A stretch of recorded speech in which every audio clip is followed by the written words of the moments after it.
Ada 3 buku dalam Alkitab yang dikenal sebagai sastra hikmat: Amsal, Pengkhotbah, dan Ayub. Yang pertama adalah kitab Amsal yang menunjukkan bahwa Allah itu adil dan bijaksana. Kita belajar bahwa Allah mengatur dunia ini supaya ada keadilan. Orang benar akan menerima hadiah, dan orang jahat akan dihukum. Dengan kata lain, kita mendapatkan apa yang layak kita dapatkan. Tetapi kemudian kita menjumpai kitab Pengkhotbah yang mengamati bahwa seseorang tidak selalu mendapatkan apa yang layak ia dapatkan. Pengkhotbah berkata bahwa dunia tidak selalu adil, dan bahwa kehidupan itu tidak bisa diprediksi dan sulit untuk dipahami persis seperti asap.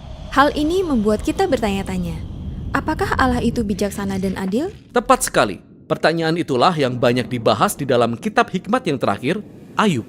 Baiklah, mari kita selami lebih lanjut. Jadi, kitab Ayub diawali dengan kisah yang sangat aneh yang terjadi di surga, yang digambarkan sebagai sesuatu yang menyerupai pusat komando surgawi.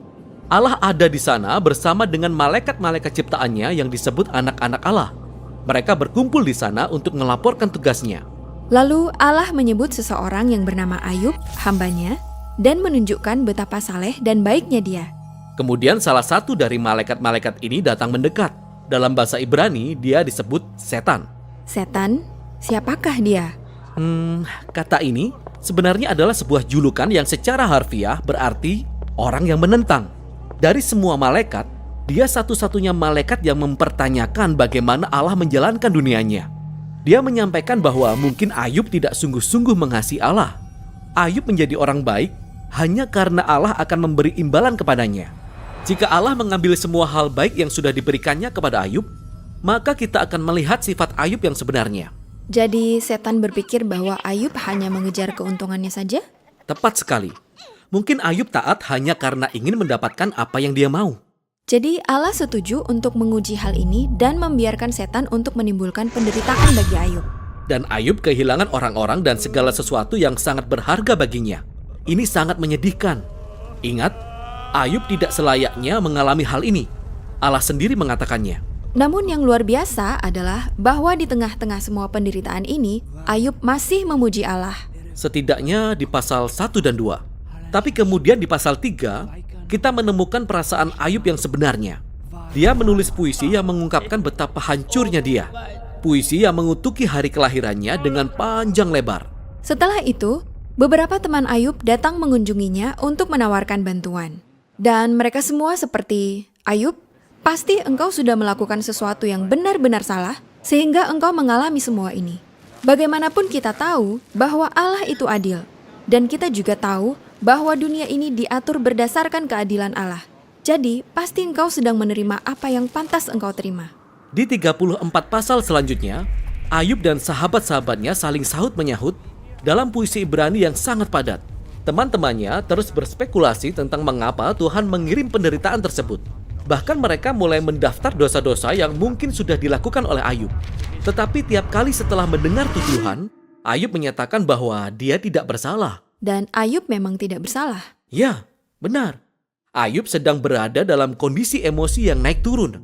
Pada saat tertentu, Ayub tetap percaya bahwa Allah itu adil dan bijaksana. Namun di saat lain, Ayub meragukan kebaikan Allah.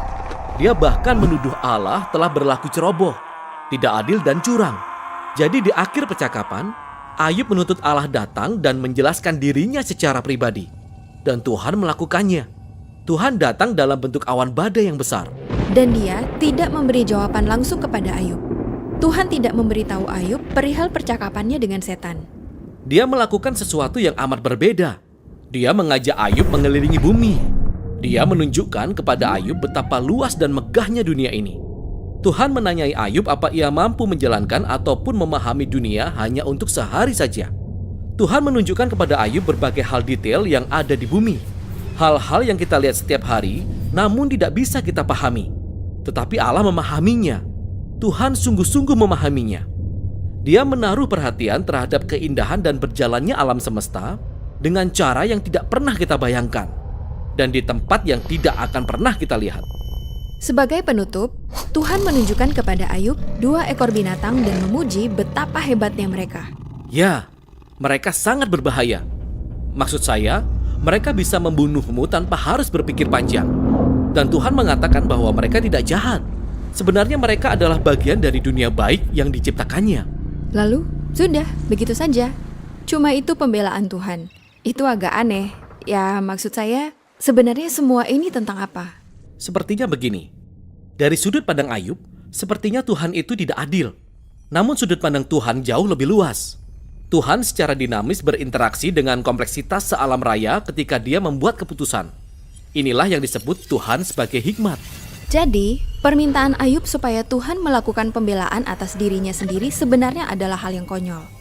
Ayub tidak akan bisa benar-benar memahami kompleksitas semacam ini, bahkan jika dia ingin melakukannya. Lalu, apa makna semua ini bagi kita? Ayub akhirnya diajari untuk rendah hati. Ayub tidak pernah memahami mengapa dia harus menderita.